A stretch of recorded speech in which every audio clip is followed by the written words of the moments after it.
Okay, so we're inside the tracking room. So yeah, very different from last time we saw.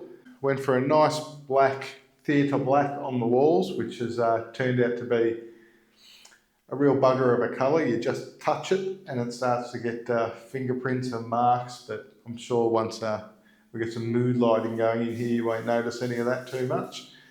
Went for a nice blue up top. We are down in a basement, so I wanted to try and alleviate the feeling of being underground as much as possible and sort of have some brightness there. So down low's all theatre black. That'll make it nice if we want to do some filming in here. And then, you know, it opens up the top there. So idea is desk goes down that end. Obviously you can view out to the right, out into the tracking room. And today I've just started laying down some composite flooring. So floating floor. I'll show you what that looks like. It's actually oak or oak veneer, which will match the oak panelling that's going up on the outside of the control room and also on this wall in this back corner here. So really looking forward to seeing that done. Just behind me up here, we've got another access panel onto the house, which is again 16mm, in this case MDF, 16mm fire check, 35 or 45mm frame behind it filled with insulation, and then another layer of 16mm plaster and another layer of 16mm either MDF or framework, I can't remember on there, so that's quite substantial, quite heavy. Got all the power fitted off. We've got a power point in the ceiling in the back end. That's so if we put a cloud in there, you can run some nice lighting into the cloud. Down the ceiling on this side of the room, we've actually got, there's one just out of camera there, 1, 2, 3, 4 more GPOs, so general purpose power outlets up on the roof there.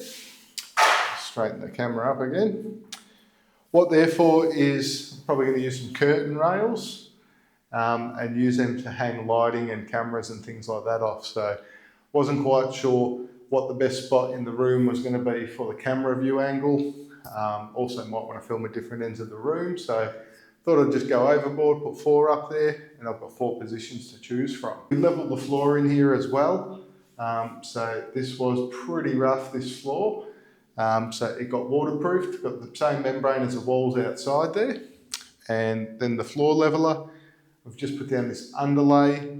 It's just a 2mm thick polystyrene, or some type of polyurethane, poly something, with a foil backing on it, just to give a little bit more leveling, a bit more play there for the floor. Okay, so one more thing I should probably show you is how we're going to get audio around the studio and back into the control room. So first of all, we've got some tie lines here. That's a XLR and a speaker cable running out to the corridor area there, where we're going to have probably a 2x12 cabinet, always mic'd up. Got some data coming in here, got camera data, computer data. Got a HDMI cable up in that back corner for a monitor connected to the camera system throughout the property.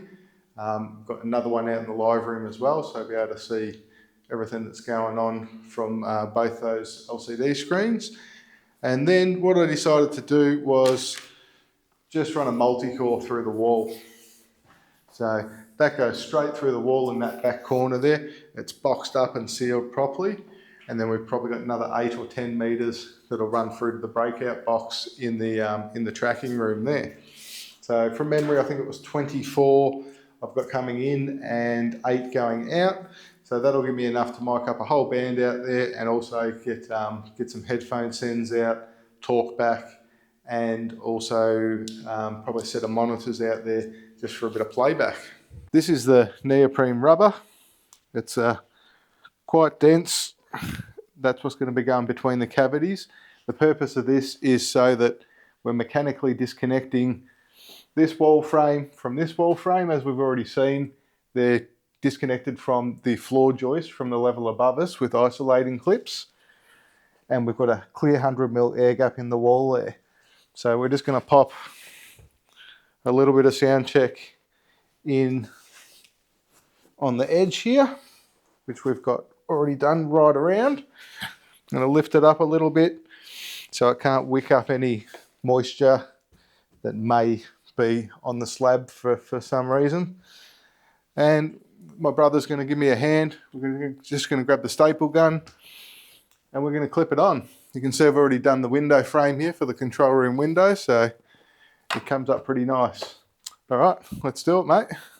All right, so because we're doing this in one continuous strip, we're going to put a couple of marks as we go around.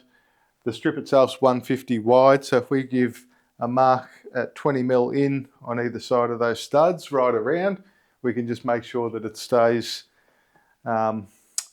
straight, doesn't go off skew as we get down the other side.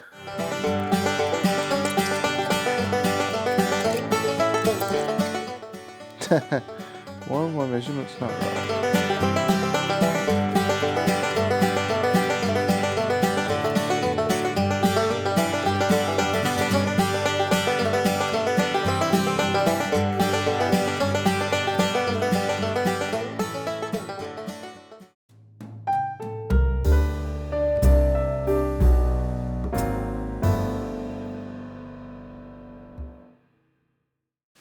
Well, that took a lot longer than I thought it was going to, but considering I'm an air conditioning guy by trade, not a carpenter, I'm still pretty happy with myself.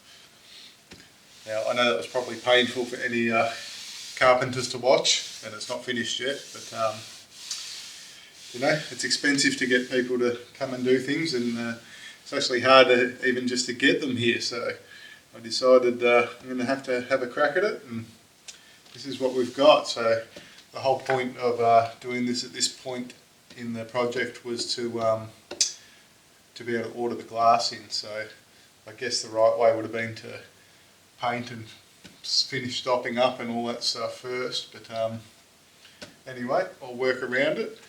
So I spent some time last night on one of the forums again, Gear Sluts I think was the main one, and just have to say, if any of you guys are thinking about doing this yourself, jump on those forums, even put up a post. There's a few really knowledgeable people and well-known people that are in the game of building studios for a living, and it is absolutely amazing the amount of interaction and time that they're prepared to put in just to answer what to them is probably really basic questions. To guys like me and possibly you, questions that they've probably answered millions of times before. There's a guy named Rod and a guy named John that particularly stand out, and yeah, it's just really heartening to see people so passionate and so prepared to share their passion with others, so definitely check that out. The reason I jumped on the forums last night was to have a little read up on angling glass. A lot of studios you might have seen or been into, even if you're lucky enough, have the glass on an angle. Sometimes it's just on the tracking room side, other times it'll be on both sides of the control room window. Now, what I learnt was there is many different schools of thought for whether you should or shouldn't angle the glass. I think the general consensus was it's more of a visual thing. It looks cool, and it can help with the glare off your lights. Having two pieces of glass parallel to each other can actually cause some issues with glare. So the general consensus was there is no advantage as far as acoustics go in angling the glass.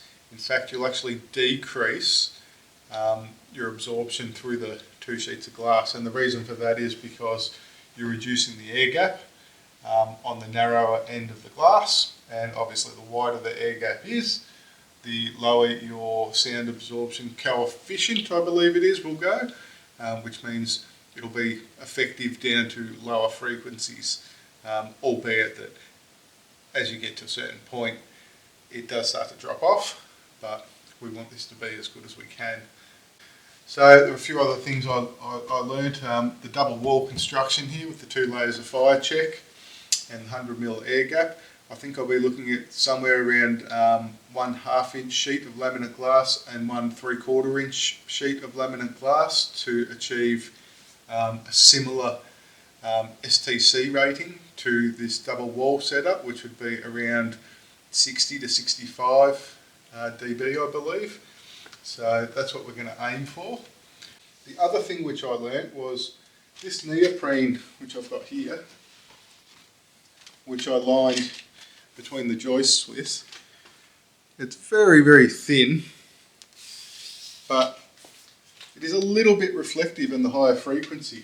I noticed a lot of the books and bits and pieces I could find online were talking about using either cloth or acoustic tile or a fabric on the inside here to avoid turning this box basically into a resonant chamber. So now I'm a little bit concerned about the neoprene I'd put in there. The reason I chose to go down this neoprene route instead of the other way was because I was concerned about if I did put some sort of acoustic panelling or whatever in the sides and the top, if it ever came loose and fell, well, there's no way to get in there. So I felt this was going to be the best long-term solution. But yeah, now I'm a little bit concerned about that. So what I did was I wrapped up my little Bluetooth speaker in it, and I noticed most of the frequencies pass through. I'd say it's only sort of the high end sort of stuff above about 1K that it actually restricts. So that's a good thing. That's telling me that all the low end should go straight through into the absorption in the walls, and I shouldn't have a boomy resonant box here. But I'm still a little bit concerned about the high end. So what I'm thinking at this stage is I've got a little bit of this polyester stuff, which is what my acoustic panels are made out of. And I'm thinking I can cut a piece of this just to put in the bottom here. I'm still not going to put the sides and the top at this stage because I'm a bit concerned about that moving, like I said, over time. But I could put this in the bottom. At least I've got one surface there which can absorb some of those higher end reflections. And I could also cut out the neoprene in this bottom section, or drill holes in it, or cut slots in it, or something like that as well, which might help a bit there. The other reason this was concerning is if this is an issue, well, I've done the door the same way. So I'm thinking with the door, I can make the inside of one of the doors an acoustic panel on the back of the door. So that should fix that problem now that we know that all the lower stuff goes straight through this, and it's just the higher frequencies that are bouncing around a little bit. So, well, it's pretty late here now, so I think it's time to go grab some dinner. But that's where we're up to now. This is done for the moment. Probably going to just get a second opinion of maybe my brother Lee, who you may have seen help me with the framing, come in and just check my measurements and how square everything is. It's always good to get a second opinion. And then once that's done, I can caulk up around the edges and make sure there's no gaps, because just putting the spaces in around the frames there, it has created some gaps between the wood and the framework, which is not what we want. So we'll get that done. I can also fill in all these screw holes here, which will probably get some of the same Tasmanian oak that I've used there. Get some wood filings and a little bit of glue and fill those holes up, give them a bit of a sand. And then yeah, order the glass, and when the glass comes in, I'll show you guys when we're doing the window trims and fitting the glass off.